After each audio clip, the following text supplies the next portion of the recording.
pagi Bapak Ibu, Saudara-saudari yang dikasihi Tuhan Yesus. Bertemu kembali saat pagi ini dengan Sarapan Rohani GPDI Situbondo. Pagi ini saya rindu berbagi renungan firman Tuhan dengan judul Tulisan yang Menginspirasi. Inspirasi adalah motivasi yang membuat seseorang merasakan energi positif dan membuat hari lebih menyenangkan. Secara umum, inspirasi adalah dorongan untuk terus berpikir kreatif. Tentang tulisan yang menginspirasi ini, saya teringat dengan Rasul Paulus.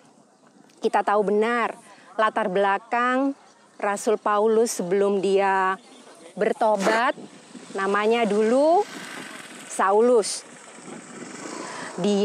Kita tahu ya, dia penganiaya jemaat, dia seorang Farisi, dia menentang pengabaran kebenaran Injil pada saat itu.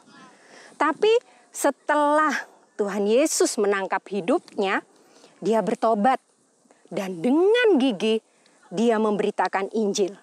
Dengan berani dia mengabarkan kebenaran tentang Yesus sebagai Mesias kepada bangsanya dan juga kepada bangsa lain. Sampai dia ditangkap dan dimasukkan dalam penjara. Tetapi ia tetap bersemangat. Dia tidak berpangku tangan di dalam penjara. Ia menulis dan tulisan-tulisannya dalam bentuk surat ini ia kirim kepada jemaat-jemaat yang pernah dia layani dahulu. Dalam Perjanjian Baru kita tahu penulis yang bisa dikatakan banyak sekali menulis kitab-kitab atau surat-surat adalah Rasul Paulus. Dari surat Roma sampai dengan surat Ibrani. Walaupun Ibrani tidak tertulis dari Paulus, tetapi banyak pihak meyakini bahwa Ibrani adalah surat dari Rasul Paulus.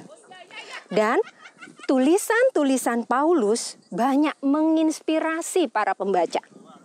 Kita akan baca dalam 2 Timotius 3 ayat 16. 2 Timotius 3 ayat 16.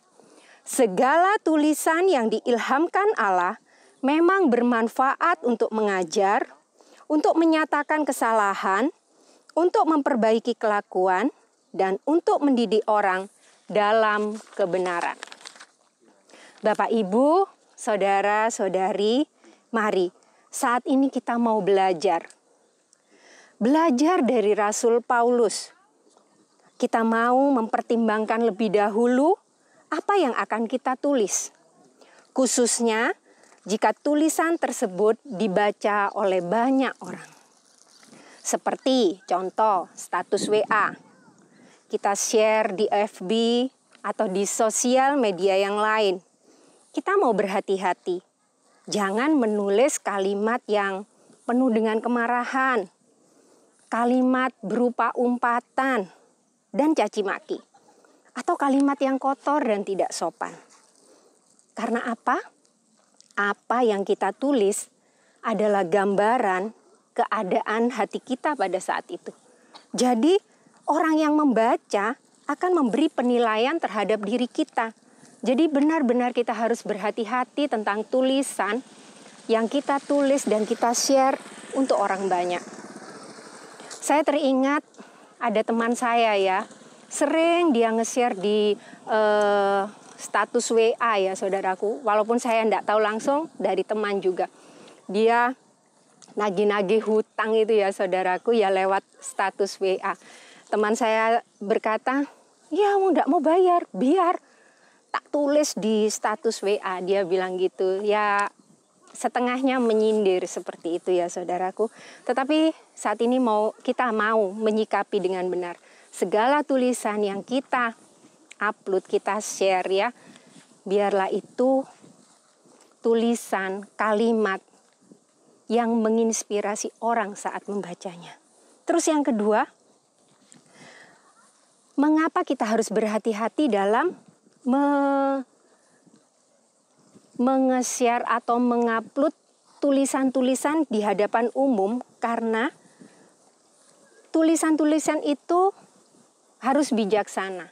Kadang ada yang bisa melemahkan orang saat membacanya.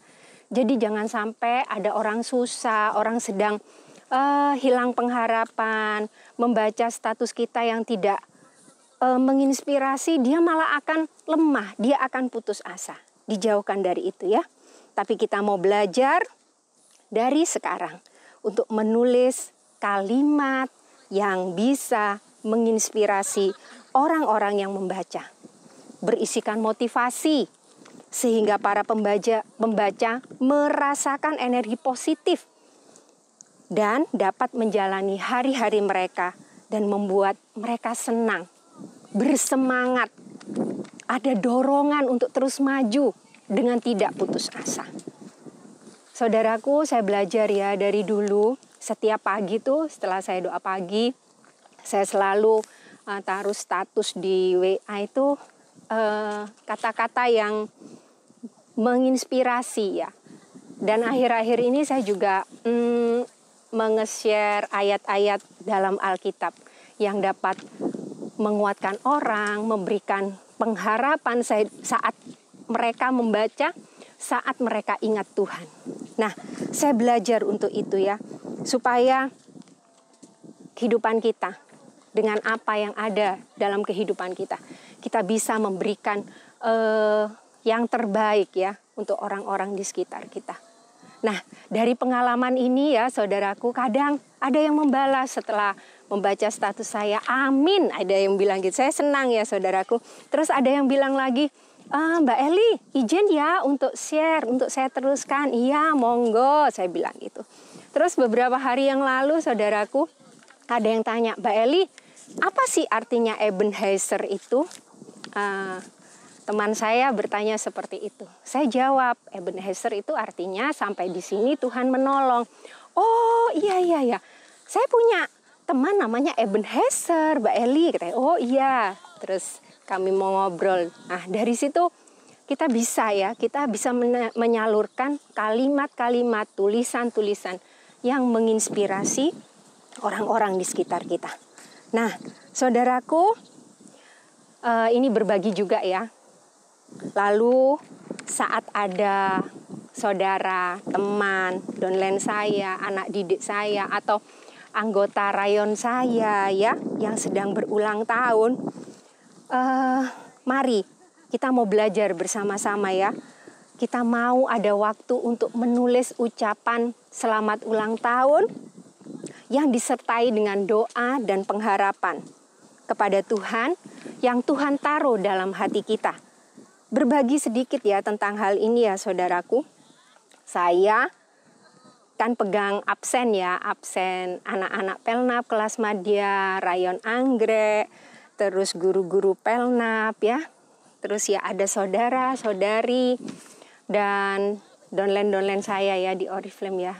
Jadi pokoknya saya tahu tanggal lahir mereka pada hari H mereka berulang tahun.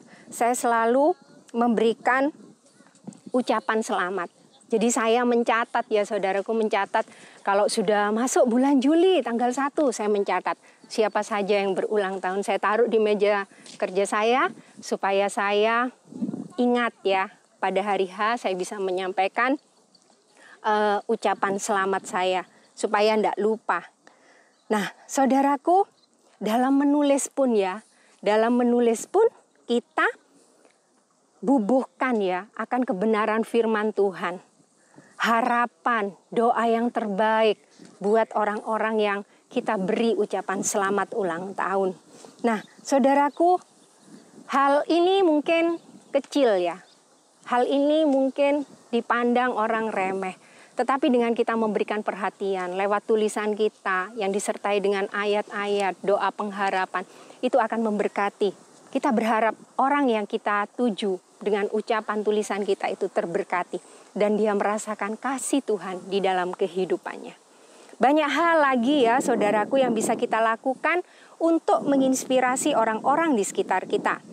Lewat renungan firman yang kita bawakan, kita persiapkan terlebih dahulu. Lewat apa yang Tuhan taruh dalam hati kita kita tulis. Kalau saya biasanya menulis memang ya saudaraku, saya tulis. Nah di situ hati Tuhan berbicara apa, kita tunduk, kita tulis ya. Supaya kita benar-benar persiapan dengan matang tentang firman yang akan kita sampaikan. Minta ilham dari Roh Kudus supaya setiap tulisan yang kita siapkan untuk renungan ataupun khotbah ya saudaraku, itu dapat bermanfaat untuk mengajar orang-orang yang sangat membutuhkan. Menyatakan kesalahan juga ya saudaraku, supaya orang-orang berubah dan berbalik untuk melakukan apa yang lebih baik.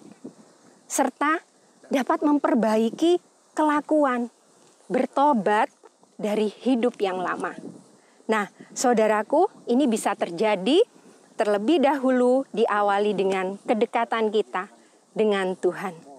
Kita mau dekat dengan Tuhan Yesus sehingga kita mau dengar-dengaran dan kita mau menyampaikan apa yang Tuhan mau, apa perkataan Tuhan. Serta mendidik orang dalam kebenaran.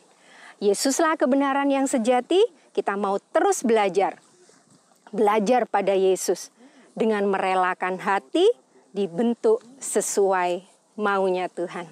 Amin. Inilah renungan saat pagi ini yang bisa saya sampaikan tentang tulisan yang menginspirasi. Selamat pagi, semoga menjadi berkat bagi Bapak, Ibu, Saudara, Saudari. Selamat beraktivitas, Tuhan Yesus memberkati.